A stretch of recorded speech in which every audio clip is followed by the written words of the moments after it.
My husband emptied the college fund and walked out without a word. I found him packing a carry-on in the hallway while our daughter sat at the kitchen table with her homework, chewing her pencil like it was a strategy.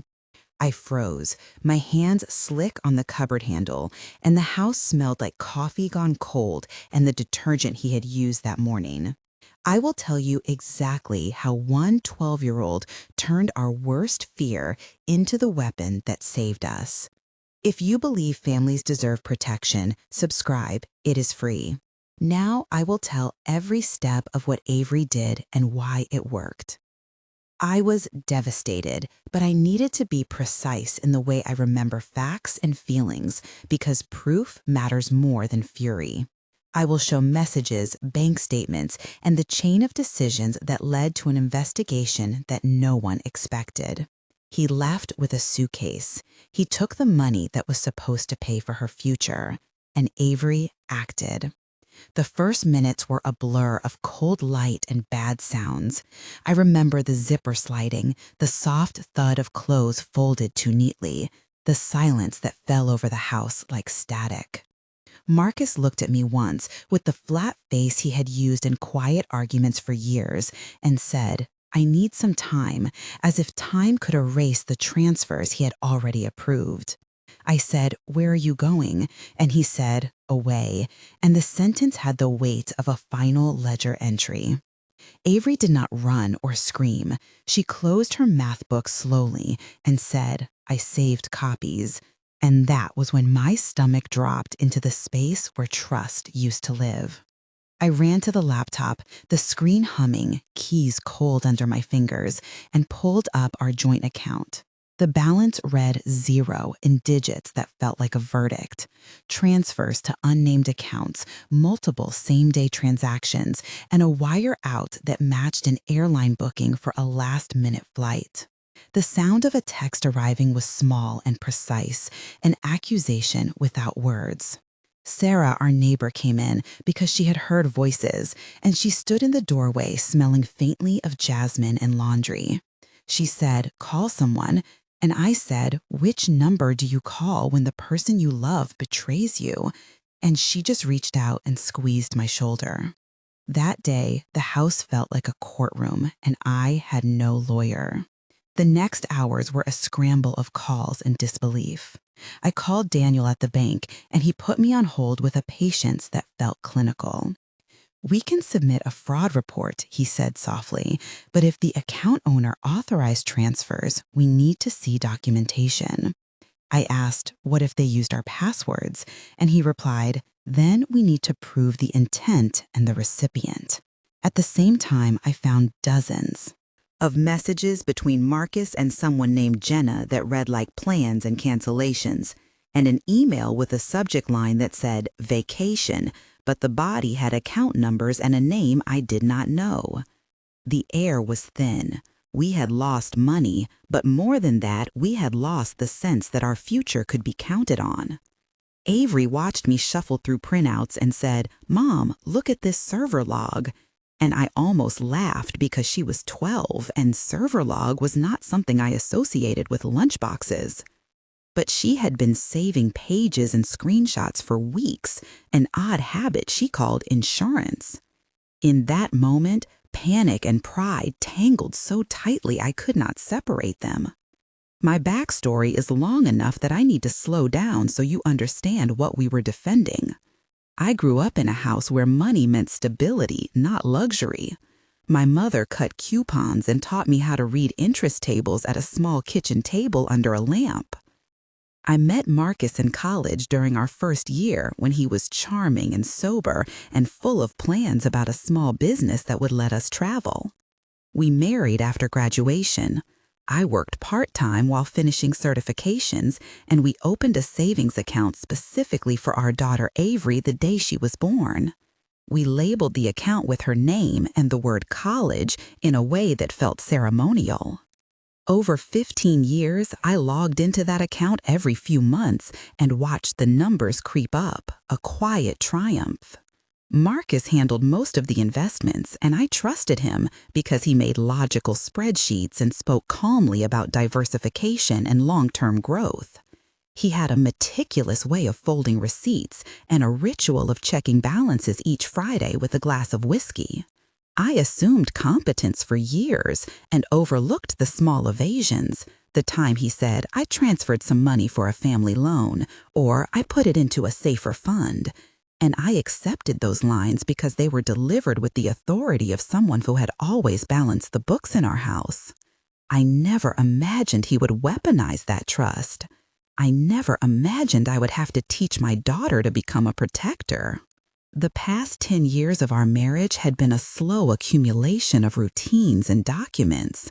There were bank statements in a drawer, a binder with passwords written on sticky notes, and a folder with our wills. In the present, the binder had become a crime scene. I had to reconcile the man who read the mortgage details with the man whose accounts now showed transfers to shell companies. The one who taught me to save had just taught our child a lesson no parent should have to learn. The technical revelation about how the money moved required a patient step-by-step unraveling. I am going to explain the procedure we followed so you can see how systems meant to protect can be exploited. We obtained transaction statements by requesting certified bank copies. We traced wire transfer recipient names through the routing numbers, and we filed a formal complaint with the Bank Compliance Office, which initiated an internal investigation and a freeze request on related accounts. We also filed a police report and submitted the bank's certified documents as exhibits. The bank then issued subpoenas to foreign correspondent banks and requested an audit log for the authorization tokens used. That audit log showed device IP addresses and timestamps that did not match Marcus's locations. The process is slow and bureaucratic, requiring notarized affidavits and chain of custody paperwork, but those steps build a record that can be used to reverse transfers and press charges. The moment Avery revealed her evidence felt like a scene from a movie with none of the glamour and all of the truth. She laid out printed screenshots on the kitchen counter, her small fingers smoothing the edges like a curator presenting artifacts. There were chat logs with timestamps, an exported CSV file from a finance app with entries highlighted in yellow, and a folder she labeled evidence with a marker. I saved everything when he logged into the family email, she said. I wrote down the times and I took screen grabs of the approval codes. I remember the smell of the paper, the faint glue from where she had taped a receipt, the cool plastic of her school water bottle, and the hum of the refrigerator. She explained calmly as if reciting a homework answer. I asked, "How did you even think of this?" And she said, "You always said, documents don't lie." We had a long dialogue then because she needed to tell me what she had done and I needed to understand the scale. I checked the backups, she said. I found duplicate file names and odd access from a laptop that logged in as Marcus, but the geolocation was different. She described the sound of the notifications she had been tracking, the color of the bank portal when the transfers were approved, and the sudden change in handwriting in an email signature. At first, I questioned the ethics of a child doing forensic work, but the evidence was clean. We then moved into investigative mode and started naming characters who would help or hinder us. Sarah, the neighbor, brought over her printer and printed our redacted copies while smelling of jasmine and worry. Officer Ruiz from the precinct took the initial statement, and his voice had the flat tone of someone who had heard many domestic betrayals. Jenna, the other woman, was identified in messages and later became a witness in the investigation. Priya, our lawyer, reviewed the subpoena language and said, "We need to be careful about privacy and about entrapment claims." Mr. Thompson, the school counselor, called to ask if Avery was okay and offered resources and a quiet room for her to do homework while we handled the legal stuff. Carlos, the IT specialist, volunteered to check the logs and set up secure backups, and he brought the hum of his laptop and the smell of coffee and a quiet competence that made me grateful. Daniel from the bank called back with a file number and a promise to escalate. Each person added a thread to the story and had flaws and strengths. Jenna later said she did not know Marcus had the money, only that he was arranging travel. Sarah was angry and practical and helped by organizing a fundraiser for the immediate costs. These names mattered because they were witnesses and because they formed a social map of where resources and loyalties could be found. The investigation led to several tense standoffs that I will not gloss over. One of the first moments of tension happened when Marcus came back to the house to collect things and met two officers on the porch. He said, "I can explain," and his voice had that practiced calm that used to reassure me. Officer Ruiz said, "We have a report and documents to review." And Marcus folded his arms and tried to charm his way out, which only made him look smaller. Avery stood behind me and said, "Dad, you signed it." And the sentence landed with the force of a verdict. Marcus tried to turn everyone's attention to him with a story about being betrayed by his own investments, but the officers had bank statements and timestamps.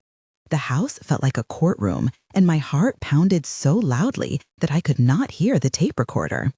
Jenna was there on the sidewalk when she realized the man she had lunch with was the man in our account records, and she cried. That moment lasted like a held breath, and then it released into the practical motions of evidence cataloging and police forms. The feeling was metallic, like coins in a tin, a taste of copper at the back of the throat. Another moment of tension came when the bank revealed that some transfers had already passed through a foreign correspondent and were difficult to freeze.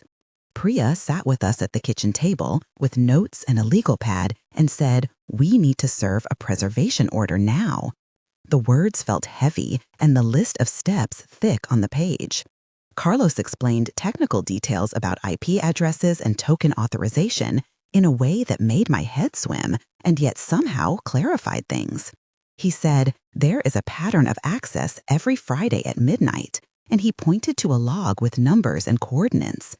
In that afternoon, the light slanted across the table and the paper felt warm under my hands. That is when I realized this was not only about money, it was about the methodical way trust had been converted into a transaction. The tension made us meticulous because panic would have been a distraction. Liability. The climactic phone call took place on a Monday evening when we had gathered what Avery had compiled and Priya had drafted a demand letter. Marcus answered the phone with his usual practiced calm. I was on speaker with Officer Ruiz and Daniel from the bank on a separate line. The exchange had the rhythm of a trial.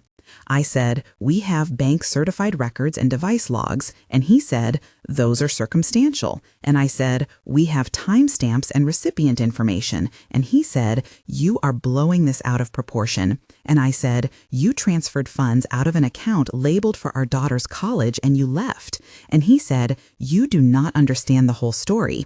And Priya cut in, "We are prepared to file a civil complaint and criminal referral if you do not return the funds."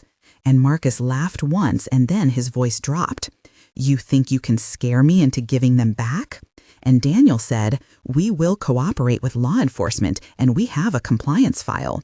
And Officer Ruiz said, "We are requesting a meeting in person." And Marcus said, "Fine." And then the line clicked. That call changed the tenor of the conflict. It took his deflection and converted it into a formal escalation. The sound of his breath on the phone and the way he paused was evidence. After the call, his web of confidence began to fray and public pressure started to matter. During those days, we also had to face questions about ethics and the psychological toll. I sat with Dr. Patel, a psychologist, and asked, "Did I make my daughter cross a line?" And she said, "You are not responsible for a child protecting the family when the adults failed, but you are responsible for how you support her now." The session smelled faintly of mint, and the room had a soft chair and a clock that ticked methodically. We talked about trauma and resilience and about how protective actions can feel empowering and also isolating. Avery spoke in the session with the bluntness of someone who had rehearsed answers and also with the vulnerability of a child. "I wanted to keep the plan simple," she said, "so it would be believable."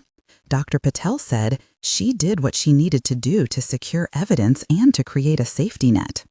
We discussed moral questions about a child doing adult-level investigations and whether we should have involved authorities earlier. The diagnosis was complicated.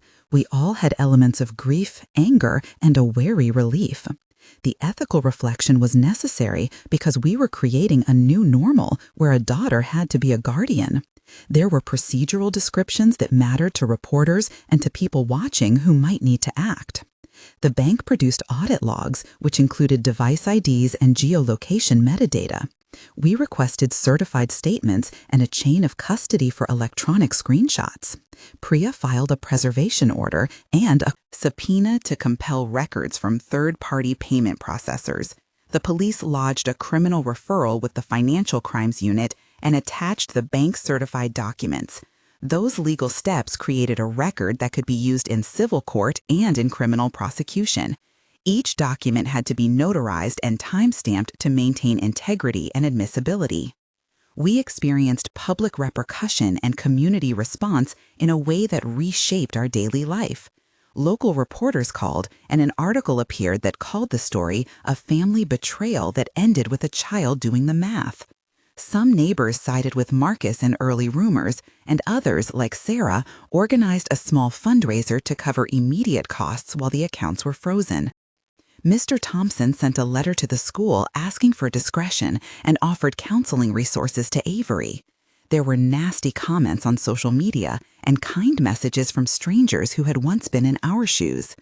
The press attention accelerated the bank review, and the employer Marcus worked for put him on leave pending investigation. Reputation collapsed faster than money, but the outcomes were consequences that could be seen. We had several moments where legal processes either opened a path to recovery or revealed limits. The bank managed to reverse some transfers because they were flagged as unauthorized and because we provided device logs that showed access from a different IP range than Marcus's usual workplace. Some funds had already been withdrawn, but the documentation helped freeze accounts and recover part of the balance. The prosecutors opened a preliminary inquiry, and the local paper followed up with interviews about digital security. It was not total recovery, but it was a restoration of some control. Avery built a binder and called it her report, and she had a methodical habit of updating it. Priya told me, cases like this hinge on documentation and prompt reporting, and those words guided every step we took. 1 month after the event, we were in a strange quiet. The first month was healing and legal motion.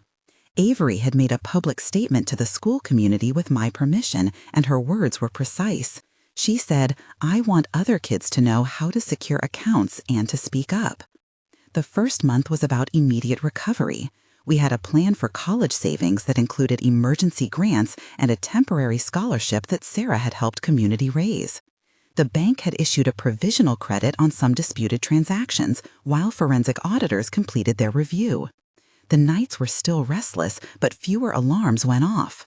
We had weekly visits with Dr. Patel and a schedule of small tasks that helped anchor Avery. She returned to piano lessons, and the sound of the instrument became a small reclamation of the life that almost unraveled. The family adjusted to new routines, and I learned how to read device logs and to set two-factor authentication with a practiced hand. We also started a small checklist that I put on the refrigerator about passwords and document backups. People from the community had shown up with casseroles, grocery lists, and offers to babysit.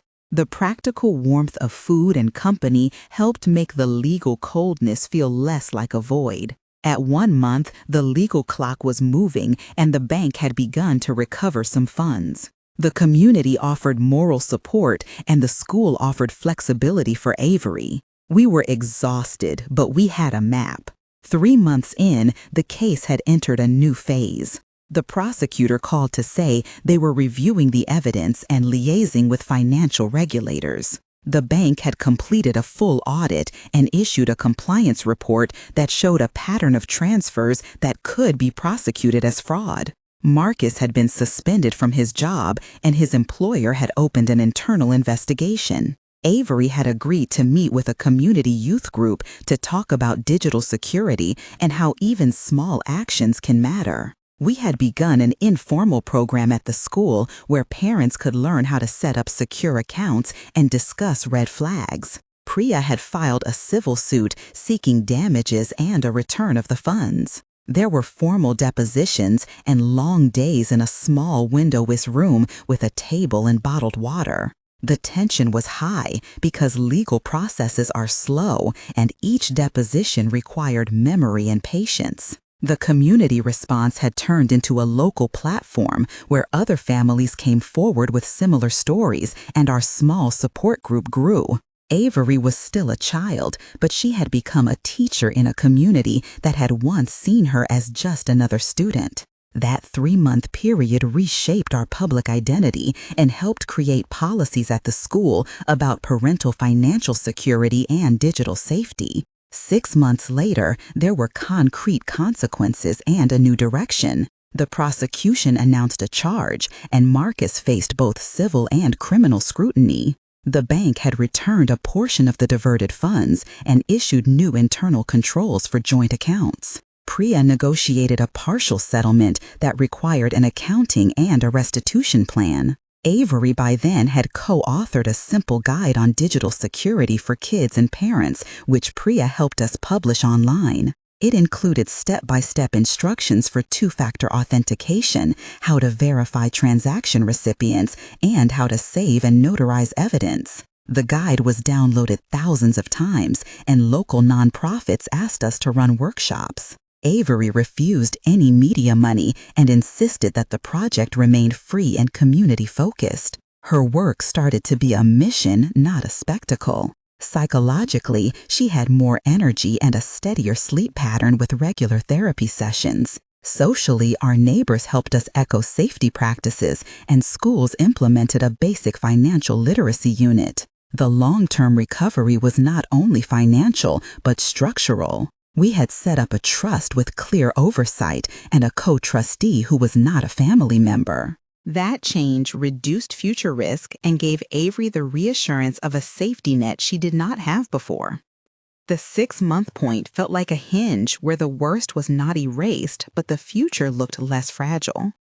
I want to ask you a question because this community matters. I know this is hard to watch and to imagine. If you were in my shoes, what would you do first? Start your comment with "I would first" so we can gather real practical steps. Your answers might help someone now. I read many comments, and I choose stories to highlight because this channel is about helping families protect their futures. In the end, the story closed and the meaning shifted. He left with a suitcase and he left a trail. We recovered some money, and more importantly, we recovered agency. Avery transformed from a quiet 12-year-old into a careful protector who wrote a guide and taught others. We learned that protection is not only about locks and accounts, but about teaching children how to document and to speak up. We learned that institutions can move when community pressure meets documented evidence. If you want to learn more about how to protect your family, start by checking your statements, enable two-factor authentication, and keep a secure record of important documents. If this story helped you, even in a small way, please subscribe for more real accounts and practical guides. We rebuilt our future, and you can too. Never underestimate the power of careful evidence and the courage of someone who decides to act.